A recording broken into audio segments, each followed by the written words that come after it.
Yeah, so I work with Exacto. I'm in the Geoservices division of the company. And what I'm going to talk about is how in 2014 the new FME platform was capable of reading AIS information, so automatic identification information that gets transmitted from vessels, from boats that are mandated by the IMO, International Maritime Organization. So what does Exacto do? First and foremost, we're a Cambridge, Ontario company. So we are Canadian, which is great. We're a subsidiary of Comdev International, a satellite manufacturer, again, in Canada. And our goal here is to track ships globally. So this picture is perfect. Basically, you can see the density around the ports and the areas that you'd expect to see around land. And until 2010, Exacto started doing this, no one knew what happened about between Los Angeles and Shanghai, or Shanghai back to Los Angeles. All they had available to them was line of sight information from the shore. So essentially what Exacto did, using satellite technology, listening for that data, we're able to track them in the seas, so basically filling in the gap that existed for the second oldest industry in the world.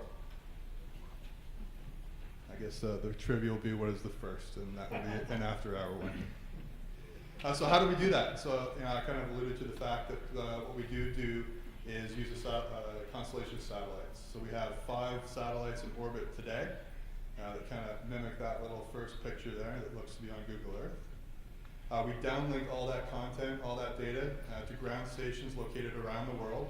Our primary facilities in Svalbard, just north of Norway there. We transmit from Svalbard out to Toronto to a big data processing center in the Bell Tower, downtown Toronto, and then distribute it to all the major maritime countries around the world. Canada being our mainstay, this is our home, so this is what we do best, is give data to our DND, Coast Guard, and other organizations, Transport Canada, so on and so forth. And what we do, where we started traditionally, was just all sending that content directly through a data stream in NMEA, so NEAM4 AIS format, which is essentially a binary message. And so what was essentially happening, or what we do send, are just millions and millions and millions of these lines of text, binary encoded, that forces our end customers to be able to read that data. And so when you take a look at the first block, there's a timestamp on there, C semicolon, that's fantastic, it's a POSIX time. For most people, that's not human readable. And then you get into this rest of the gobbledygook, as I like to call it, which is just, in some ways, just general nonsense, until you translate it into actual grid data, and then it becomes far more useful. So what those, let's say, handful of messages, 5 or 6 of them, is actually saying is they do have identifiers on them, they do have geographic coordinates, all stored within that binary message. So you essentially have a kind of a data decoding nightmare, and a volume of content that at that point had never been seen on a global scale like we started to pipe out our customers around the world. So how much data is collected?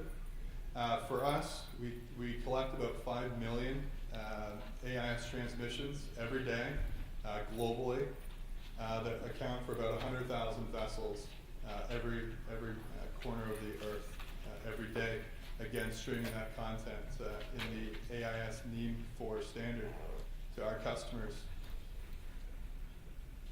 which creates the challenge and ultimately the solution. You could be the Department of National Defence here in Canada. You could have your major maritime operations in Victoria or Halifax and have multi-million-dollar systems, but the question is, what about the rest? So you have the situation where you're streaming over TCP/IP, NMEA4 binary messages. You get millions of those messages. Very difficult to decode if you, like me, as a geographer and a GIS professional, started receiving this data. I had no clue how to deal with it. And it was great that we had a group of engineers to do that transformation. But ultimately, again, after you achieve that first mountain, how do you get to store it seamlessly? As I said, 2014 FME solved that solution for our middle tier class of users in the industry that have a requirement to get every message for every boat at any time in this standard format. And FME now, of the 395, I think it is, formats, one of the newer ones, 14 was the support for automatic identification system, or AIS data. So I really enjoyed the mantra that Don and Dale started to kind of communicate earlier. So we connect with TCP/IP. We transform our AIS to 325 different output formats, any one you like.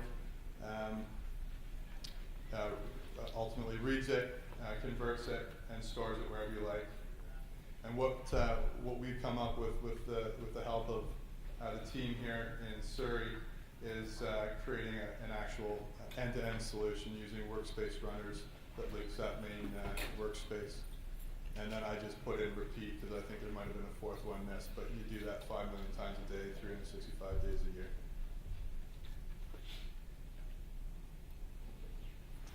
So I'm going to get into a little bit of a kind of a high-level conceptual. Just took a couple of screen caps here. Very simply, we have a TCP/IP receiver that connects on a certain port, receives the content that's being streamed at it, uses a feature reader, the AIS feature reader, converts that data into one of 27 different AIS message types, and ultimately stores it in the database. And with that said, I think a picture is worth 1,000 words. So here we are. 27 different message types sitting there, handling standard messages, handling two-line messages. There's a whole world of problems that the standard data format for AIS kind of introduces. But I'll just kick off that process. So it's going to go out, connects to port 4002, I think it is, and it's going to start pushing data into a PostGIS database, and ultimately start representing the content on the screen. So the cool thing about what you're going to see here is that we collect our data with satellites, so we don't collect them with base stations. So what we're going to see here is actually the orbital dynamic of a satellite collecting and distributing its content as it orbits around the Earth. Where she starts right now looks to be kind of a northern trajectory over the poles. So our satellites are polar orbiting, which means they just kind of rotate around the poles as the Earth spins underneath her. So I think we're going to probably see hitting Svalbard, right about here. And if we give it enough time, and I'm not going to kind of keep watching the screen refresh automatically, but it will fill up on the southern swing when she comes back the other side. So just to explain what we're looking at, again, our data is being fed directly into an FME process that's taking that content in near real time, transforming it into, I guess, tabular types of data being stored directly in a PostGIS, Postgres instance. Content, just quickly, I showed you those AIS messages off the top. After it's all said and done, this is the data that gets provided out through those messages. So there are a couple of identifying pieces of information, an MMSI, a maritime mobile number. We have an IMO number, which makes sense. Her vessel name is a Lomer. It's an unknown type. It's in Greenland. It's also flagged to Greenland, 45 meters long by 6 meters wide. Speed over ground is 0.9 of a knot, and it has a set course and heading. So if I'm lucky, after explaining that, we'll see a little bit of the southern swing back up. If we let it go long enough, our world would fill up. To mimic that kind of situation, what I thought I'd do is just give a different delivery method that we offer at Exacto, being a geospatial web service, certified OGC, WMS, or WFS. But it will give a picture, if the internet here will permit, of the global maritime picture, which it looks like that after it's all said and done. I didn't plan it this way, but everyone here is directly by a harbor, which works out extremely well for me. When we're walking in this way, we saw what was it? It was a Netherlands flagged cruise ship that is actually sitting right there. We can click on her, and her name is listed on the back of the vessel. So the Volendane, or something like that. So the same information I showed you just from the database, we've obviously massaged a little bit here, presenting the content as you see it. And she's extremely long, 238 meters by 32 meters wide, so a couple of football fields. And her destination is Vancouver. She already reached it, and it was, I guess it was today at 1500 was her ETA, so she might have just arrived. It's 8 hours behind Greenwich. Lastly, if you go out and enjoy breakfast, what I thought I'd do is just pull up another one of our web apps that will kind of give a cooler, what do you do with the data once you have it? And this wasn't really the design of the chat, but there's a big boat that faces us that says something like FPCM or something to that effect. I found her sitting there. She's facing us right now, but the cool thing is that we have the option of actually going out and fetching extremely long historical tracks. So this vessel, it's a Liberian vessel. It's a cargo boat that's about 300 meters long. Again, also a big boat. Just simply pop out. It's kind of cool there. She's just been kind of wandering, I guess, just floating in the bay, in the harbor, for a while. I've asked for a 90-day track, and we can see where she's been. And it would probably also make good sense why being able to fill in the gaps between landmass to landmass is extremely important for environmental protection, Department of National Defense types exercises, Coast Guard, search and rescue, so on and so forth. So in the last 90 days, she started in what probably is Sydney, made her way down into China, between Korea and Japan, through Japan, and off in the shortest distance over to North America.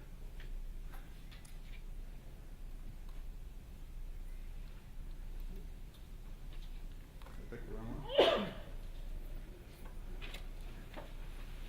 And there we are. So questions? Okay. Is any of this data considered open or accessible to the public? I've seen different services that offer similar streams. I'm not sure. Yeah, exactly. So there are popular sources on the internet. There's marinetraffic.com. There would be vesseltracker.com that will show you information about vessels.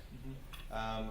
And those are out there, and they're going to be mostly giving you data from the terrestrial sources. So anyone is able to, data is open across the AIS network just because of its ideals. And the basis of that is safety at life at sea. So all vessels should know where other vessels are, so there's no collisions, which also means that mom or dad, grandma and grandpa could put an AIS receiver on the top of their house, and instead of watching with binoculars, they could watch with a computer screen. So what you'll see are companies, organizations above and beyond governments or port authorities that are interested in just collecting the same type of data, and they put terrestrial base stations at all major ports around the world and go from there. And as I alluded to, before 2010, that was the extent of it. So you'd have a big cluster over Vancouver, probably Victoria, Prince Rupert, so on and so forth. But you wouldn't have that level of granularity as you're going up the coast to Whistler and taking a look into the little basins there. And then more to the point, would have no clue what happened between St. John's and England, let's say.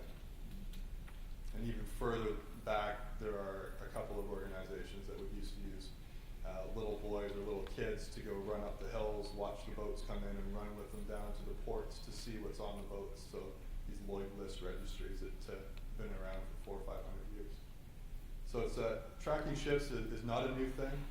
The new thing was just obviously to backfill and fill in the gaps that existed from ocean perspectives. How far could we go back? So we started in July of 2010. So we have the only historical archive of global vessel information going back to that. People find it extremely useful. In a different conversation, we go through the Arctic and you start talking about Arctic patterns and seeing how sea ice kind of collapsing on itself means more opportunities for people to become more daring in the north, and seeing people going across what the government of Canada thinks is frozen ice, but in fact people are taking the boats there in these very remote places. So it's kind of a cool thing. So it'd be almost 4-year archive, I guess it would be. So how long are we gonna keep it? So our mandate is forever. There may be a critical point in over 100 years maybe that becomes unrealistic, but for now it's going to be storage forever. Just curious what the time step of that is. It's every couple minutes, or? So satellite themselves, Yeah. it takes 45 minutes for a satellite to orbit the Earth. Yeah. So at current we have 5 of them, all kind of offset from one another. So you basically think about a whole bunch of marbles kind of just falling one after another. Our strategy, launching the next 3 in the next year and a half, is to give an equatorial satellite that has a shorter distance to travel, just around the center of the Earth, or the 0 latitude of the Earth, to offset some of the refresh and latency concerns by going over the poles every 45 minutes. What it does do for Canada, Russia, United States, I guess Antarctica, and Australia, New Zealand, is that you have an update every probably 10 minutes. So it varies based on latitudes. But I was just curious about, you said 5 million transactions a day. Do you ever run into any performance issues? And is this all going on any server? So all of our major processing is done on 450 cores in a big data center in downtown Toronto. So I really don't want to go into this side part of it, but we will take either onboard process data, so decoded on the machine, on the satellite, or we'll take spectral information and decollide it on site with that big cluster. The content at that point is then kind of consolidated and just put into stream form, and then just piped out to a client that FME would be. Oh. So all they're doing is just kind of shuffling cards into different spots at different times. So the bursts aren't overly complex, but they'll come every, let's say 45 minutes would be another downlink, so you may get a couple 100,000. It's more on the distribution side that you're using FME, Yeah. NMEA to whatever the Exactly. is. Yeah. Any other questions? Yeah. Are you getting into commercial aircraft tracking? I'm not a part of that, but I believe there is some interest in, I think it's called ADB-B or something like that. So being able to fuse any type of global tracking, either vessels, boats, or airplanes. I think you said you were storing it all in PostGIS, is that right? And how big is that? So in this particular case, I'm just using it all in PostGIS. I showed a couple of the web services that we have. Yeah. The historics there only go back 90 days, but it's what would that be? Less than 1 billion points in that one. Do these vessels, do they have to sign up to some sort of, international agreement to say, you're allowed to track where I'm tracking? No. We're passive, I guess, in nature. We'll listen to any broadcast that anything is transmitting on the Earth, and then we'll just kind of listen for those needles in the haystack. But if a vessel wants to hide where it's going, can it? Yeah. If something wants to hide, you pull your GPS, you put a spoofer on it, or you just don't transmit. Problem with that is that the IMO is more powerful than any one country in the world when it comes to the sea. So if you notice that there is a vessel that you can see physically in front of you that does meet the requirements to hold one of these devices, the smaller craft out in the harbor there doesn't really matter. Anything over 300 gross tons, fishing boats, cargo boats, passenger boats, they'll all have to have them. So if you see something like that and they're not transmitting, you can report them and they'll be dealt with accordingly from the IMO's perspective. Get their license pulled, captains fired, licenses lost. There's a very cool bit of analytics that you can do on this type of data that would kind of revolve around spoofing information, misrepresenting who and what they are, and people doing some pretty malicious things, but then also some very bad things. As Canadians, we know that the net effect of overfishing on the East Coast, and people still do that today. How many minutes am I done? Yeah. I'll indulge this question. It is right here that there's probably a bit of an issue going on. I don't have an economic exclusion zone, but it's essentially here at the trough. This is Argentina here, this is international waters there, and if I were to use this tool that will let me get all the boats by area, we'll see an alarming trend. Maybe not there, they're all Argentinians, that doesn't matter. Towards the end, all Chinese, all Taiwanese, Korean fishing vessels harvesting. So there's some cool things that go on there. People may not want to know what's what, but it does go on even today. And these boats, interestingly enough, wouldn't have been able to be tracked for satellite AIS, which is scary. Because when I started, I thought, how could we not know?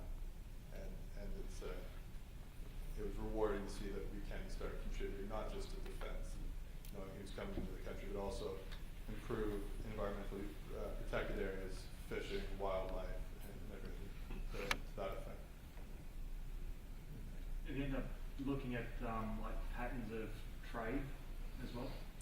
Yeah, so those are more in our density type products. So you can see some pretty clear trends, by flag, by type, by greater or smaller temporal aggregation. You can see some pretty cool things.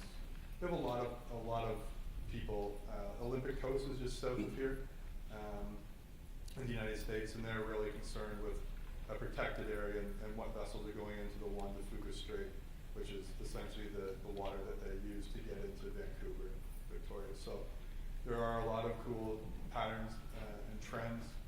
See a lot of interesting things go on. The race to the North Pole is a big one. So you'll see research craft, which are probably more like Navy vessels from all the big four, Norway, Canada, Russia, and the United States. They'll just kind of go up. Seismic work, oil exploration, people doing kind of fish nets in the middle of the ocean. It's all very, very cool stuff that no one knew about. And as I said, it's pretty interesting to see on a map for sure. Are all the Navy vessels tracked on there as well? Sorry? Are all the Navy vessels on there as well? So a Navy vessel, a warcraft, it may or may not come up. Boats going into San Diego, they will turn them on. If they're doing something legit, they definitely will not turn them on, or they'll misrepresent themselves. What will happen in some emergency situation, when you can hostage situation, just turn it off, involuntarily? Yeah, so good emergencies, bad emergencies. I mean, I'm not a seaman, so I don't know exactly what they would do, but there are cases, someone was down in Antarctica, made a couple of mistakes, and the boat, you could detect with some of our alerting technology, that if a boat's heading is one way, but its reported course over ground is different, more than 45 degrees, she's in a problem state. And it was extremely south, all the way down to Antarctica, stuck without power, floating aimlessly in a very hostile area. They dispatched the Argentine Navy Pierre Armada to go down and fetch her, and some people were saved, which is good. What if just sequence Sorry? turns off? What if turns off? Oh, it's like anything, yeah. So, what Hexagon was talking about, people using radar and how it's going to become more popular is fusion between radar and AIS technology. So you can see a hit for a vessel, and if there's no corresponding AIS report, you have a problem. You have a dark target, as they call them. People have to go